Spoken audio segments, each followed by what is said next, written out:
munaasabadan oo ahayd mid si heersanaa loo soo agaasimay ayaa waxaa ka qayb galay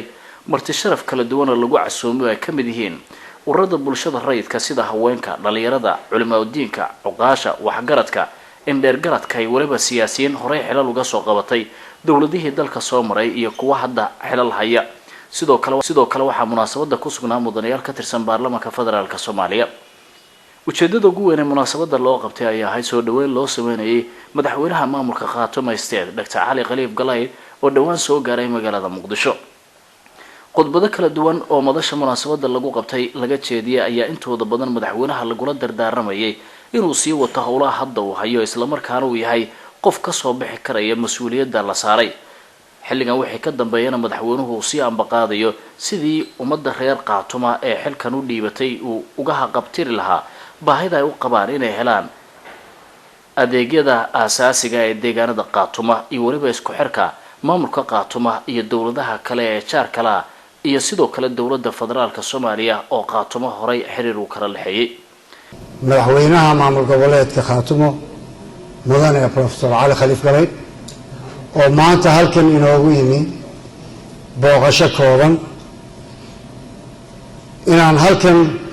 dhammaanteen ku soo wada dhaweyno magaalo madaxda dalka ee caasimadda Muqdisho. Professor Cali Khaliif Galayd ku soo dhawow magaalada Muqdisho oo ay kugu soo dhaweeyaan dadka ballaaran ee aragto dhammaanta iyo qalbi furan iyo anagu oo ka doonayna maanta inaad halka kan nasiib wanaag aad ugu waranto dadka reer Khaatuma ee degan magaalada Muqdisho. madaxweyne Cali Khaliif Galayd oo isaguna halka khudbad taariikhiya ka jeediyay ayaa uga mahadnaqay soo agaasimayaashii munaasabada qiimaha badneed ee maanta lagu soo dhaweynayay isagoo sidoo kalena sheegay in howlo culus wali ay hor yaalaan balse uusan ka maarmin in shacabku garab ka helo haddii taasi ay dhacdana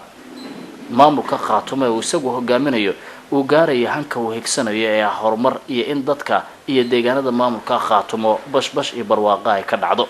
idinku xamar baad joogtaan wararkana waa haysaan siyaalo wali arrintu inooga murugsan tahayna waa jiraan hadaad balaayo qarsatana waa ku qarsataa warkeena inaynu sheeganana kulli xujooyin badan baa ka yimaada oo eedaysanaha koowaad anaaba ah laakiin looga hadhi maayo wax xaqaanu leenahay oday iyo wiilu dhalay baa la yidhi baa geeloodii lama iyadoo goor kaliilaho markaasay meel jiqo kulul soo galeen wiilkii baa yidhi abba meesha kulula geelaynii baa maray buu yidhi